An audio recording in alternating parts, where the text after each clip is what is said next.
backwards.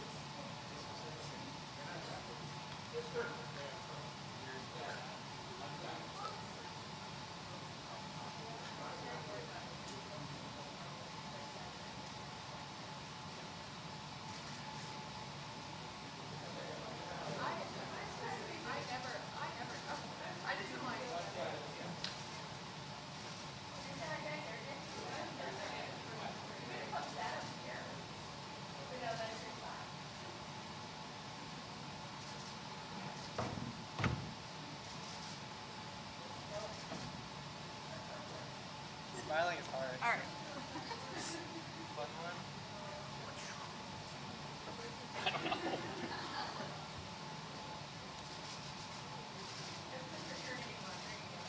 Yeah, we're in a flat. All right. Yes, we are the closest. Join us, guys. Join us.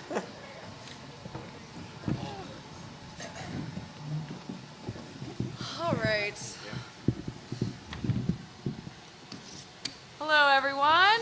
Here with our final medalists of the U.S. Championships with our men, our top 3 men. So with the bronze, we have Camden Pulkinen. With the silver, we have Jason Brown. And with the gold, we have Ilia Malinin. So we'll start with an opening question. Talk about closing out the World Championships on the podium and how your performance was. Huh? The U.S. Championships. U.S. Championships, World, wow. Hey, we all are on the podium. 1, 2, 3, U.S. It's a sweep. I'm just, manifesting over here, so. Yeah, I mean, it was a fun skate, especially with all the problems I had the past week with all the boots. So it's just, I was happy to get through it. The crowd and the audience, they were really supporting me, cheering me on. So it was just an amazing feeling to, have them out there support me, get me through the whole program. Jason? Yeah, it was just really special, and the Columbus Sports Commission did such an incredible job putting on this event from start to finish. Every single person that I talked to was talking about how special Columbus was, not just the place, but also just how incredibly well run this event was. Every single person that I've talked to, and so I know how hard you guys work to do that.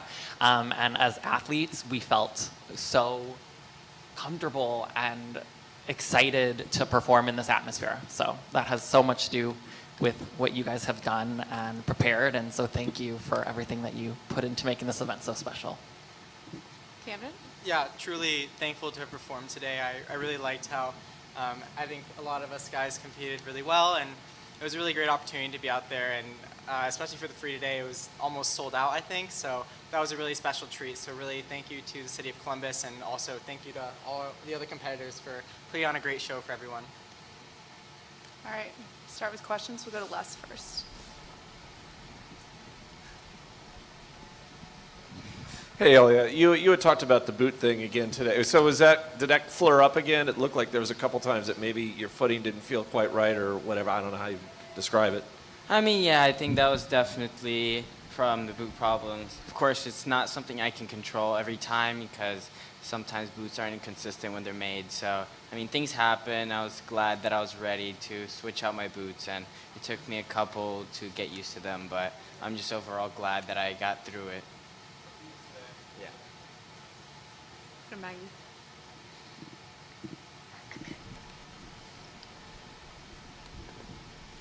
Jason, why do you think, you seem very comfortable in the Man of La Mancha skate tonight.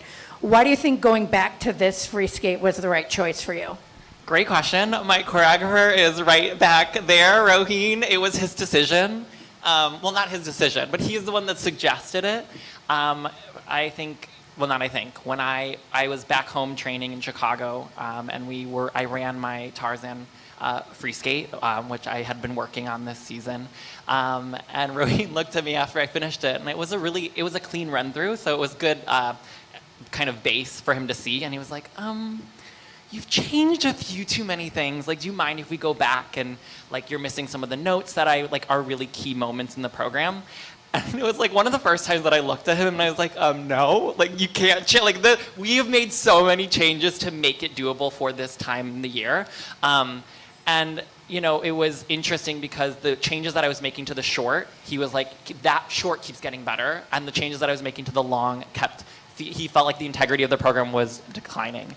And so he kind of looked at me and he was like, what do you think about going back to your your last year's free skate? And it was really the first time that I thought about it. And we called Tracy later that day and she's like, give it a go tomorrow. Like, try it out. Why not?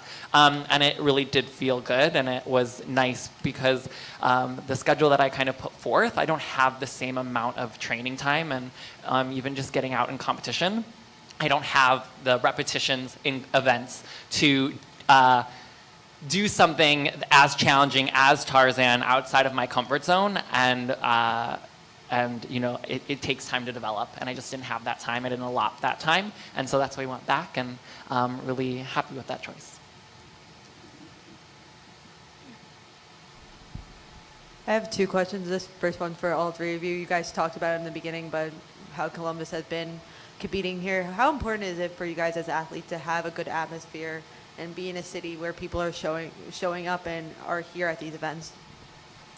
I think that it was just great to see, you know, an almost full audience there. It's just give us the motivation, the energy to really, you know, start a program, start to skate it from beginning to end. It's just they're there to support us. You know, when we land our jumps, they're always cheering on. You know, when we do something cool, they're always cheering on.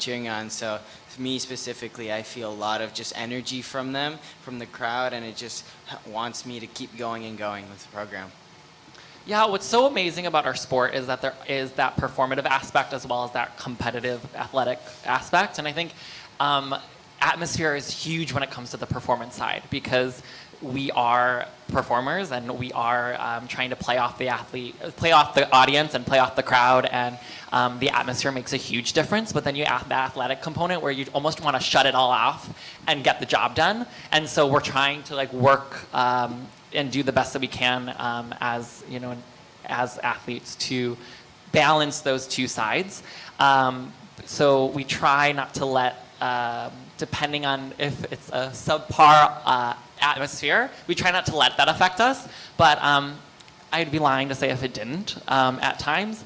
But this was very special. This was, like Ilia was saying, the crowd was awesome, and Camden was saying it was, and it just, the support and the energy just helps that much more.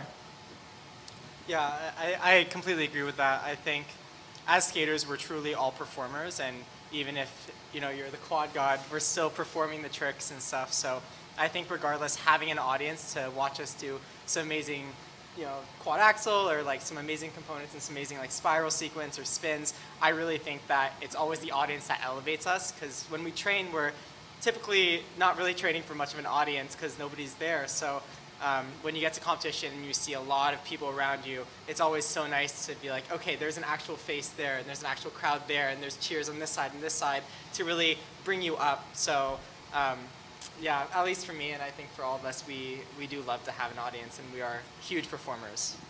And for Jason and Camden, how did it being such a tight race between like 4 or 5 skaters add to that energy going into the free skate today? Good question. Honestly, I had no idea. I'm not at this point in my career. I'm just really focused on the performances.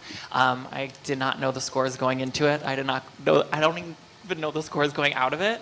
But I just focused on trying to do the best that I could and hopefully give the audience a performance to remember. Yeah, I mean, I think I definitely knew that after the short it was a tight race.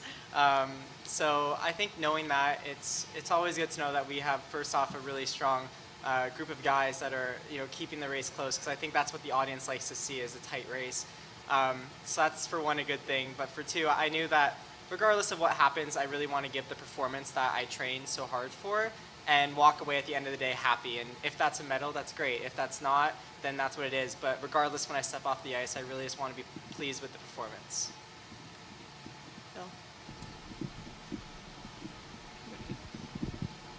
Ilia, this is the second year in a row where you blew the doors off of nationals in the short program and struggled in the free skate. Is that particularly disappointing to you? And the second question is, you've set such an impossibly high bar for yourself. Is it hard to carry the weight of living up to that bar, or living up to your reputation all the time? I mean, I think that it was just, from today's experience, I think the main problem was just the boots. I mean, not even just today, this whole week that was just my main concern, and just going into this competition, I wasn't really sure how I was going to perform. So I wouldn't say that it was just how I was feeling. It was main concern. I would say it was equipment issues. But I'm not really disappointed with my performance here because, of course, with the issues I had, I'm still very, happy with how I've improved in other stuff and other things like my components. I've definitely seen a huge improvement with just the cleanliness of my program, connecting to the audience, connecting to the judges. Just I've noticed a lot an improvement in myself. Going Jackie next. All the way in the back, sitting on the platform.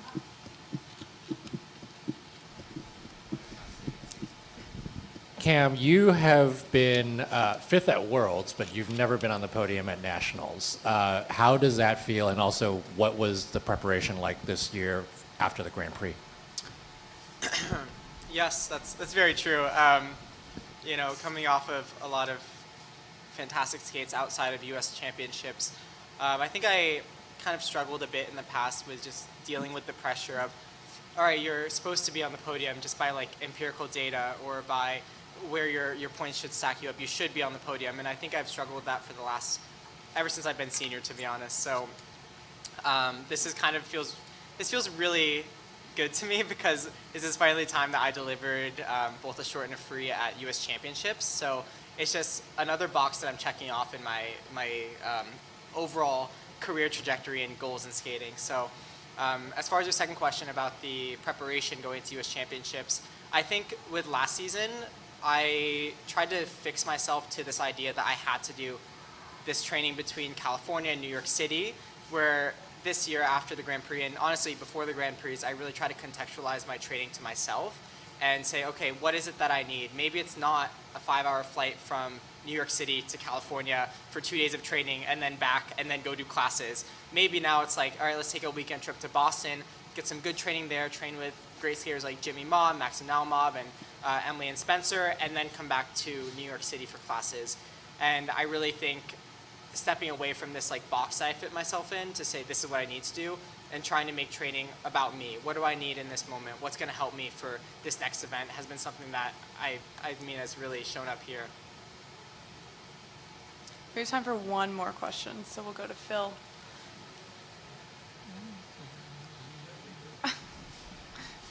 Jason, the singular Jason Brown training plan has taken you to Nationals second place 2 years in a row. Will you be trying again next year? You know what? If you were to ask me today, the answer is yes. I don't know what that looks like. I think, last year's path to Nationals was different than this year's path to Nationals, which I know next year's path to Nationals will then also be different.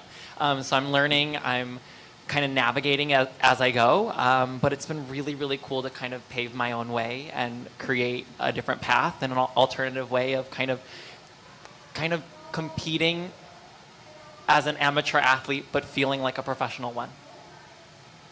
All right, thank you all. We'll see you all next time. Thanks, Thank guys. you, everyone. Thank you. Jason, you have to be on the ice earlier than 7:10, so you have 6 minutes. Meaning it's done, Yes. I have to be off in 6 minutes? Yes. Okay. Hence the urgency. Hence the urgency.